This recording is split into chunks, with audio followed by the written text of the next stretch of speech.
L'Europe possède un éventail remarquable de zones protégées. Le prestigieux diplôme européen des espaces protégés du Conseil de l'Europe a été décerné à 73 d'entre elles. Réparties dans 28 pays, elles représentent la quasi-totalité des paysages naturels d'Europe. Ce sont aussi bien de vastes zones nordiques, qui recèlent des forêts et des marais quasiment originels, que des zones humides offrant un excellent habitat à la vie sauvage, en particulier les oiseaux d'eau. Elles comprennent des îles abritant des espèces endémiques de plantes et d'animaux, ou des paysages de montagne qui offrent des vues d'une beauté à vous couper le souffle. Le diplôme européen a été créé en 1965 par le Conseil de l'Europe et célèbre en 2015 son 50e anniversaire. C'est une grande réussite de la conservation et de la protection du patrimoine européen dans l'intérêt de la nature et des hommes. Une fois qu'un État membre présente une candidature pour recevoir le diplôme européen des espaces protégés, un expert est désigné pour réaliser une évaluation sur le terrain. À la fin de la procédure, le comité des ministres du Conseil de l'Europe peut décerner le diplôme européen en l'assortissant de conditions strictes et de recommandations pour la zone considérée, au regard de son intérêt biologique et scientifique, ou de la protection et des habitats que la zone offre aux formes de vie variées.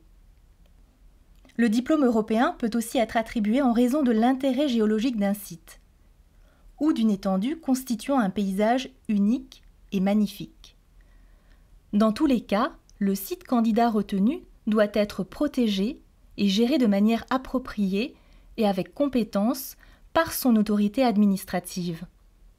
Un rapport annuel obligatoire rédigé par l'autorité administrative de chaque zone et le renouvellement périodique du diplôme européen des espaces protégés par le Conseil de l'Europe garantissent la conservation à long terme de ces sites uniques, de leurs habitats et de leurs espèces. 50 ans après, on peut affirmer à juste titre que le diplôme européen a réussi à former une mosaïque naturelle de zones protégées. Cette mosaïque comprend différentes catégories de sites et d'habitats, dont un éventail de zones encore vierges. Les dernières étendues de forêts primaires, pour l'essentiel, subsistent encore dans quelques réserves ou parcs nationaux qui ont reçu le diplôme européen. Dans la mesure où les zones humides constituent un ensemble d'écosystèmes d'une exceptionnelle biodiversité, elles sont une ressource importante pour la diversité de la faune et de la flore. Il n'est donc pas surprenant qu'au moins 13 zones humides significatives d'Europe aient été reconnues par un diplôme européen. Les îles et le littoral protégés figurent aussi en bonne place sur la liste, car elles abritent une vie sauvage d'une grande richesse.